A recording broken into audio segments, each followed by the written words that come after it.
তোমাদের পড়াবো গার্হস্থ্য বিজ্ঞান প্রথম পত্রে গৃহ ব্যবস্থাপনা কাকে বলে এবং গৃহ ব্যবস্থাপনার উদ্দেশ্য। গৃহ ব্যবস্থাপনা সম্পর্কে আমাদের জানতে হবে এবং গৃহ ব্যবস্থাপনা কেন পড়ব বা উদ্দেশ্য কি, গৃহ ব্যবস্থাপনার কি উদ্দেশ্য নিয়ে গৃহ ব্যবস্থাপনা পড়ানো হয় সেটা সম্পর্কে আমরা আজকে জানব। তো প্রথমে আমরা জানি গৃহ ব্যবস্থাপনা কাকে বলে। গৃহ ব্যবস্থাপনা হচ্ছে কতগুলো কর্মপদ্ধতির সমষ্টি বা শারীরিক ও মানসিক প্রক্রিয়া। গৃহ ব্যবস্থাপনা হচ্ছে আমাদের অনেকগুলো কর্মপদ্ধতি, কতগুলো কর্মপদ্ধতি থেকে একত্রিত করা হয় এবং সেখানে শারীরিক এবং মানসিক প্রক্রিয়ার মাধ্যমে সম্পাদন করা হয়। এছাড়া বলা যায় পারিবারিক লক্ষ্যসমূহ অর্জনের জন্য পরিকল্পনা প্রণয়ন, সংগঠন, নিয়ন্ত্রণ, বাস্তবায়ন, মূল্যায়ন ও সিদ্ধান্ত গ্রহণের মাধ্যমে মানবীয় ও অমানবীয় সম্পদের সুষ্ঠু ব্যবহারই হচ্ছে গৃহ ব্যবস্থাপনা। তাহলে হচ্ছে কি, আমাদের যে লক্ষ্য আছে সেই লক্ষ্যটাকে পূরণের জন্য আমরা গৃহ ব্যবস্থাপনার বিভিন্ন ধাপ অতিক্রম করে এবং সম্পদ ব্যবহারের মাধ্যমে আমাদের লক্ষ্য অর্জনটাই হচ্ছে গৃহ ব্যবস্থাপনা। আরও সহজভাবে আমরা বলতে পারি লক্ষ্য অর্জনের জন্য গৃহকে ভিত্তি করে যে ব্যবস্থাপনাটা গড়ে ওঠে সেটাই হচ্ছে গৃহ ব্যবস্থাপনা। তাহলে আমাদের যে লক্ষ্য আছে, আমাদের প্রত্যেকেরই কিন্তু লক্ষ্য আছে, সেই লক্ষ্যটাকে পূরণ করার জন্য আমাদের গৃহকে ভিত্তি করে যে ব্যবস্থাপনাটা গড়ে উঠবে সেটাই হচ্ছে গৃহ ব্যবস্থাপনা। কি আমাদের প্রত্যেকে কি করি, আমাদের প্রত্যেকেরই লক্ষ্য আছে, লক্ষ্য কিন্তু আবার ধারাবাহিক, একটা লক্ষ্য শেষ হলে আর একটা লক্ষ্য এসে হাজির হয় এবং এই লক্ষ্যগুলোকে পূরণ করায় বা লক্ষ্যের কাছে পৌঁছানোই হচ্ছে গৃহ ব্যবস্থাপনার কাজ। তাহলে আমরা সহজেই বলছি যে গৃহ ব্যবস্থাপনা হচ্ছে লক্ষ্যে পৌঁছানোর জন্য গৃহকে ভিত্তি করে যে ব্যবস্থাপনাটা গড়ে উঠবে সেটাই হচ্ছে গৃহ ব্যবস্থাপনা। তাহলে আমরা গৃহ ব্যবস্থাপনা সম্পর্কে একটু ধারণা পেলাম। এবার আমরা জানবো গৃহ ব্যবস্থাপনার উদ্দেশ্যটা কি। গৃহ ব্যবস্থাপনা হচ্ছে একটি জীবনব্যাপী কর্মকেন্দ্রিক বিষয় এবং গৃহ ব্যবস্থাপনার কর্ম শুধু গৃহের মধ্যে সীমাবদ্ধ নয়, এর বিস্তৃত কিন্তু বাইরে এবং পরিধি অনেক জায়গায়। তো বর্তমানে বিশ্বায়নের যুগে প্রতিনিয়ত পরিবর্তন হতে চলেছে এবং এই যে পরিবর্তন, এই পরিবর্তন শুধু বাইরেই না, বিভিন্ন সমাজে এবং পরিবারে পরিবর্তন হচ্ছে এবং এই পরিবর্তনের সাথে সামঞ্জস্য রেখে বা খাপ খাইয়ে চলার জন্য কিছু বিষয়বস্তু দরকার। সেই বিষয়বস্তুর মধ্যেই কিন্তু অন্তর্নিহিতভাবে আছে গৃহ ব্যবস্থাপনার উদ্দেশ্য। তো আসি আমরা এখন গৃহ ব্যবস্থাপনার উদ্দেশ্য সম্পর্কে জানি। মূল্যবোধ ও লক্ষ্য নির্ধারণ। মূল্যবোধ আমাদের প্রত্যেকের ভিতরেই মূল্যবোধ জাগ্রত এবং এই মূল্যবোধের মাধ্যমেই আমরা কিন্তু ভালো কাজ এবং খারাপ কাজ নির্ধারণ করতে পারি। কোনটা ভালো কোনটা খারাপ আমাদের মূল্যবোধ আমাদের জানিয়ে দেয় এবং প্রত্যেকের ভিতরেই কিন্তু মূল্যবোধ নিহিত আছে এবং এই যে মূল্যবোধের মাধ্যমে আমরা কিন্তু লক্ষ্য নির্ধারণ করে থাকি। আমাদের এক একজনের ভিতরে এক এক রকম মূল্যবোধ থাকে এবং মূল্যবোধটাকে মানুষের ভিতরে প্রতিষ্ঠা করাই হচ্ছে গৃহ ব্যবস্থাপনার কাজ। পরিবেশের সাথে সাথে ভারসাম্য রক্ষার সচেতন হওয়া। আমরা প্রত্যেকেই পরিবেশে বাস করি, পরিবেশের বাইরে আমরা কেউ নয় এবং এই পরিবেশকে রক্ষা করার দায়িত্ব কিন্তু আমাদের এবং এই পরিবেশকে রক্ষা করা হচ্ছে না বলে আমরা বিভিন্ন ধরনের দুর্যোগের মোকাবেলা করতে হয় আমাদের এবং এই পরিবেশকে আমরা কিভাবে রক্ষা করতে পারি, কিভাবে দূষণমুক্ত পরিবেশ গড়ে তুলতে পারি, আমরা দূষণ রোধ করতে পারি কিভাবে, বিভিন্ন ধরনের প্রাকৃতিক দুর্যোগ আমরা কিভাবে রোধ করতে পারি সেই সম্পর্কে সচেতনতা বৃদ্ধি করে গৃহ ব্যবস্থাপনা। তাহলে আমরা যে জায়গায় যে পরিবেশে বাস করি সেই পরিবেশের যত্ন নেওয়া হচ্ছে আমাদের কাজ এবং কিভাবে আমরা পরিবেশের যত্ন নিতে পারবো সেটা আমরা গৃহ ব্যবস্থাপনার মাধ্যমে জানতে পারবো। সম্পদের সুষ্ঠু ব্যবহার। সম্পদ ছাড়া আমরা কোনো লক্ষ্য অর্জন করতে পারি না, কোনো কাজ করতে পারি না এবং সম্পদ ব্যবহারের মাধ্যমেই আমাদের একমাত্র লক্ষ্য অর্জন সম্ভব। সেটা মানবীয় সম্পদ হতে পারে, অমানবীয় সম্পদ হতে পারে, কিন্তু সম্পদ ছাড়া কখনোই আমাদের লক্ষ্য অর্জন সম্ভব না। কিন্তু সম্পদের যদি আমরা সুষ্ঠু ব্যবহার করি তাহলে আমরা অল্প সম্পদ ব্যবহার করে আমরা আমাদের কাজ করে ফেলতে পারি। সীমিত সম্পদের ব্যবহারের মাধ্যমে আমাদের লক্ষ্য অর্জনগুলো করতে পারি। তাই সম্পদ ব্যবহারে কি হতে হবে, সচেতন হতে হবে এবং সুষ্ঠুভাবে সম্পদের ব্যবহার করতে হবে। তাহলে আমরা আমাদের অল্প সম্পদ ব্যবহার করে বা সীমিত সম্পদ ব্যবহার করে আমরা আমাদের লক্ষ্যে পৌঁছাতে পারবো।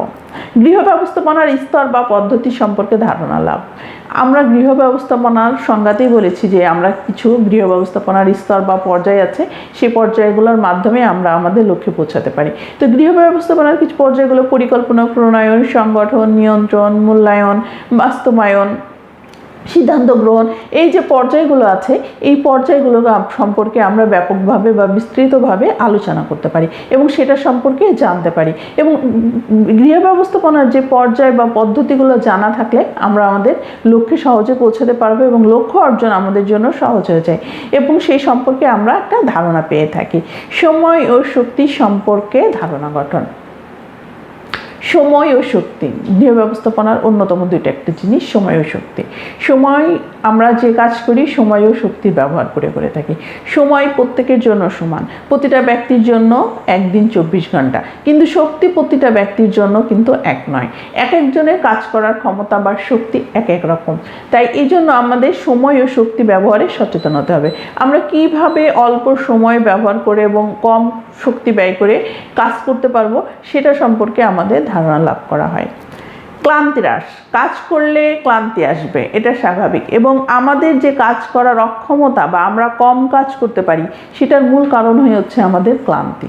তো আমরা এখানে পড়ার মাধ্যমে, গৃহ ব্যবস্থাপনা পড়ার মাধ্যমে আমরা জানতে পারবো কিভাবে শরীরে ক্লান্তি আসে এবং এই ক্লান্তিটাকে কিভাবে দূর করা যায় এবং কিভাবে কাজ করলে সহজে শরীরে ক্লান্তি আসবে না সেটা সম্পর্কে আমরা ধারণা পাবো। এবং কিছু পদ্ধতি আছে, সেই পদ্ধতিগুলো অবলম্বন করে কাজ করলে আমাদের কাজ সহজে হয়ে যায়। সেই কাজ পদ্ধতিগুলোকে বলা হয় কাজ সহজকরণ পদ্ধতি। এবং গৃহ ব্যবস্থাপনা অধ্যয়নের মাধ্যমে আমরা কাজ সহজকরণ পদ্ধতি সম্পর্কে জানতে পারবো এবং বিভিন্ন ধরনের কাজ সহজকরণ পদ্ধতি আছে সেই জিনিসগুলো সম্পর্কে আমরা জানতে পারবো এবং আমরা কি অল্প সময়ে কাজ সহজকরণ পদ্ধতি অবলম্বন করে সহজেই অনেকগুলো কাজ করে ফেলতে পারবো। এরপরে আসছে আয় ব্যয় ও বিনিয়োগ সম্পর্কে ধারণা। আয় ব্যয় বিনিয়োগ আমাদের জীবনের সাথে ওতপ্রোতভাবে জড়িত। আয় থাকলে ব্যয় থাকবে, ব্যয় থাকলে আমরা আয় করার জন্য আবার সেই ব্যয় থেকে জমিয়ে বিনিয়োগও করতে পারি। তাহলে আয় আমরা কিভাবে করতে পারি এবং আয় কিভাবে বৃদ্ধি করতে পারি আমরা সেটা সম্পর্কে আমরা ধারণা পাবো এবং আমাদের কোন জায়গায় ব্যয় করা উচিত, কোন জায়গায় ব্যয় করা উচিত না সেটা সম্পর্কে আমরা ধারণা পাবো। এবং আয় ব্যয় যে আসবে বিনিয়োগ, আমরা বিনিয়োগের মাধ্যমে কিন্তু আয়ের উৎস বাড়ে। বিনিয়োগ হচ্ছে আয়ের একটা উৎস। তাহলে কোন ক্ষেত্রে আমরা বিনিয়োগ করলে আমরা আয় করতে পারবো বা লাভ করতে পারবো, কোন ক্ষেত্রে বিনিয়োগ করা আমাদের উচিত না, বিনিয়োগ করলে আমাদের লস হবে সেটা সম্পর্কে আমরা এখান থেকে ধারণা পেতে পারবো। সঞ্চয় সম্পর্কে সচেতনতা বৃদ্ধি। সঞ্চয় হচ্ছে মানুষের সবচেয়ে সুন্দর একটা অভ্যাস। আমরা সঞ্চয় বলি যে আয় থেকে ব্যয় বাদ দিলে যেটা থাকবে সেটাই সঞ্চয়, কিন্তু একজন সুনাগরিকের বা একজন ভালো মানুষের অভ্যাস হলো সঞ্চয় করা। সে তার করতে হবে আয় থেকে সঞ্চয় উঠিয়ে রেখে তার বাদ বাকি টাকাটা ব্যয় করতে হবে, তবে সেটা হলো সুন্দর অভ্যাস। আমাদের যে সঞ্চয়ের যে সু অভ্যাস সেটা আমরা গৃহ ব্যবস্থাপনা অধ্যয়নের মাধ্যমে আমাদের সেই সু অভ্যাস গঠিত হয়। সঞ্চয় কি করে? সঞ্চয় আমাদের দুঃসময়ে সহায়ক। আমরা যখন কোনো বিপদে পড়ি, কোনো ভবিষ্যতে কোনো কিছু আমাদের করার ইচ্ছা থাকে বা আমাদের চাহিদা থাকে, সেই স্বপ্ন থাকে, সেগুলো পূরণ করার ক্ষেত্রে আমাদের সঞ্চয় কাজে লাগে। এই জন্য সঞ্চয়ের মতো সু অভ্যাস গড়ে ওঠার জন্য গৃহ ব্যবস্থাপনা সহায়তা করে। সমস্যা সম্পর্কে সচেতনতা বৃদ্ধি। সমস্যা আমাদের জীবনে প্রতিনিয়ত সমস্যা আছে, আমাদের সেই সমস্যার সম্মুখীন হতে হয় এবং সেই সমস্যার সম্মুখীন হলে আমরা কিভাবে সেই সমস্যা থেকে দূরে আসতে পারি এবং সমস্যার সমাধান করতে পারি সেটা সম্পর্কে আমরা ধারণা পেয়ে থাকি। সমস্যা ছাড়া জীবন চলে না, এই জন্য সমস্যার যে সমাধান আমরা কত সহজে করতে পারি এবং কিভাবে কোন সমস্যার কী সমাধান করতে হবে সেটা সম্পর্কে আমরা এখানে ধারণা পেয়ে থাকি। পরিতৃপ্তি বিধান। যে কোনো পণ্যের পরিতৃপ্তি হচ্ছে পণ্যের গুণাগুণ বা গ্রহণযোগ্যতা। আমরা একটা পণ্য থেকে যদি তৃপ্ত না হই তাহলে সেই পণ্যের উপযোগ থাকে না। পণ্য থেকে সবসময় তৃপ্তি লাভ করতে হয়। তো আমরা কী ধরনের পণ্য ক্রয় করলে আমরা তৃপ্তি পাবো সেটা সম্পর্কে আমরা এখান থেকে ধারণা পেয়ে থাকি। পণ্য যদি আমাদের তৃপ্তি না দেয় তাহলে সেই পণ্যর কোনো উপযোগও থাকে না এবং সেই পণ্যটা আমাদের কোনো কাজেও লাগে না। এই জন্য বলা হচ্ছে যে কিভাবে আমরা পরিতৃপ্তি প্রদান করতে পারি কোনো পণ্য থেকে সেটা সম্পর্কে আমরা ধারণা পেয়ে থাকি। আসবাবপত্র সম্পর্কে ধারণা। আসবাবপত্র যে কোনো গৃহে বসবাস করি আমরা, যে কোনো প্রতিষ্ঠান বলি, কোনো জায়গায় কিন্তু আসবাবপত্র ছাড়া চলে না এবং কোন জায়গায় কী ধরনের আসবাবপত্র ব্যবহার করতে হবে সেটা সম্পর্কে আমরা ধারণা পাই। কারণ আমরা যদি শোয়ার ঘরে চেয়ার টেবিল রেখে দিই, বসার ঘরে যদি ডাইনিংয়ে চেয়ার টেবিল রাখি, সেটা কিন্তু আমাদের কাছে আসবে না। এই জন্য আমাদের যথোপযোগী আসবাবপত্র ব্যবহার করতে হবে। কোন ক্ষেত্রে কোন ধরনের আসবাব ব্যবহার করলে ভালো হয়, এবং আসবাবপত্রের যত্ন, আমরা যদি যত্ন করে দীর্ঘদিন আসবাবপত্র ব্যবহার করি তাহলে আমাদের দীর্ঘদিন ব্যবহার করতে পারি। আর আসবাবপত্র যদি আপনারা যত্ন না করি, অল্প দিনেই সেটা নষ্ট হয়ে যায়। এই জন্য আসবাবপত্র আমরা যত্ন করে দীর্ঘদিন বা দীর্ঘমেয়াদী কীভাবে রাখতে পারি সেটা সম্পর্কে আমরা ধারণা পেয়ে থাকি। গৃহ পরিকল্পনা ও নির্বাচনে সচেতন হওয়া। গৃহ পরিকল্পনা, একটা প্রত্যেক মানুষেরই স্বপ্ন থাকে একটা গৃহ নির্মাণের, এবং একটা গৃহ নির্মাণ করতে হলে কোন কোন জিনিসগুলোর সম্মুখীন হতে হয়। প্রথমে আমাদের একজন ইঞ্জিনিয়ারের কাছে নকশা তৈরি করতে হয়, এবং সেই নকশাটা কোন মাধ্যমে আমাদের সেটা পারমিশন নিতে হয়, যে সে আমাদের পৌর এলাকা হলে পৌরসভা, এবং আমাদের যদি ইউনিয়ন পর্যায়ে সেখানে কোথা থেকে আমাদের পারমিশন নিতে হবে নকশাটাকে, এবং নকশার গ্রহণযোগ্যতা আছে কি না সে সম্পর্কে আমরা ধারণা পেয়ে থাকি। এবং কোন জায়গাটায় বা কোন ধরনের জমি আমাদের, চারকোনা জমি না বর্গাকার জমি বা আয়তকার জমি, কি ধরনের জমি আমাদের বসবাসের জন্য উপযোগী সেটা সম্পর্কে ধারণা পেয়ে থাকি, এবং কোন এলাকাতে বসবাস করলে সেটা আমাদের জন্য ভালো সেটা সম্পর্কে আমরা ধারণা পেয়ে থাকি। গৃহ নির্মাণের সচেতনতা তৈরি। গৃহ নির্মাণ করতে হলে কোন জিনিসগুলো ভেবে গৃহ নির্মাণ করতে হয় সেই সম্পর্কে আমরা জানতে পারি। আমাদের কোন ধরনের ইট, কোন ধরনের বালু, কোন ধরনের সিমেন্ট, রড, কী ধরনের জিনিস ব্যবহার করলে সেটা উত্তম হয় সেটা সম্পর্কে আমরা ধারণা পাই। গৃহ নির্মাণ করতে হলে আমরা গৃহ নির্মাণের ক্ষেত্রে আমরা যদি আবাসিক এলাকা ছেড়ে শিল্প এলাকায় বসবাস করতে চাই, সেটা আমাদের জন্য খুবই ঝুঁকির, কারণ আমাদের বসবাসের জন্য সবসময় আবাসিক এলাকা গুরুত্বপূর্ণ। আবার যদি জমির কথা ভাবি, তাহলে আয়তাকার জমি হলো বাড়ির জন্য সবচেয়ে ভালো। এই যে এই বিষয়গুলা, তারপরে হলো বাড়ি যদি দক্ষিণমুখী হয় তাহলে কিন্তু বসবাসের জন্য বেশি উপযোগী। এই যে ছোটোখাটো বিষয়গুলো, এই বিষয় সম্পর্কে কিন্তু আমরা গৃহ ব্যবস্থাপনা থেকে ধারণা পেয়ে থাকি। আলো বর্ণ সম্পর্কে ধারণা। আলো ছাড়া আমাদের চলা অসম্ভব, এবং আলোর দুইটা উৎস, একটা হলো প্রাকৃতিক আলো, একটা হলো কৃত্রিম আলো। তো আমাদের সবসময় চিন্তা করতে হবে প্রাকৃতিক আলোটাকে ব্যবহার করা, কারণ প্রাকৃতিক আলো আমাদের স্বাস্থ্যের জন্য ভালো, এবং প্রাকৃতিক আলো থেকে আমাদের কোনো খরচ হয় না। কিন্তু আমাদের যখন কৃত্রিম আলোর ব্যবস্থা করতে হয়, সেখানে আমাদের বিদ্যুৎ বিল এর একটা ব্যাপার থাকে, এবং আমাদের স্বাস্থ্যের জন্য সেটা একটা ঝুঁকিপূর্ণ। এই জন্য রোগমুক্ত থাকতে হলে আমাদের প্রাকৃতিক আলোকে ব্যবহার করতে হবে। তাহলে গৃহে কিভাবে আমরা বেশি করে প্রাকৃতিক আলো ব্যবহার করতে পারি সেটা সম্পর্কে আমরা সচেতন হতে পারি। বর্ণ বা রং মানুষকে আনন্দ দেয়, রং মানুষকে বেদনা দেয়। রং কোনো জিনিসকে বড় করে দেখায়, রং আবার কোনো জিনিসকে ছোট করে দেখায়। রঙের যে বিভিন্ন রকম ব্যবহার আছে, সেই রঙের বিভিন্ন রকম প্রকারভেদ আছে। কোন রঙের সাথে কোন রং মিশালে কি অন্য একটা রং পাই আমরা, সেই যে রং কোন রঙের সাথে কোন রঙের মিশ্রণ করে আমরা নতুন রং সৃষ্টি করতে পারি। বিভিন্ন রং, বিভিন্ন রকম আবেদন, বিভিন্ন রকম বহিঃপ্রকাশ আছে, সেটা সম্পর্কে রং শীতল আছে, রং উষ্ণ আছে। এই যে রঙের বিভিন্ন ব্যবহার, সেটা প্রকারভেদ, এগুলো সম্পর্কে আমরা জানতে পারি। গৃহ প্রাঙ্গণে নান্দনিকতা বৃদ্ধি। গৃহ প্রাঙ্গণে কীভাবে আমরা ব্যবহার করব বা তার সৌন্দর্য কীভাবে বৃদ্ধি করা যায়। গৃহ প্রাঙ্গণ বলতে আমরা সাধারণত গ্রামের বাড়িতে উঠানকে বোঝায়, বাড়ির পিছনের জায়গাটাকে বোঝায়।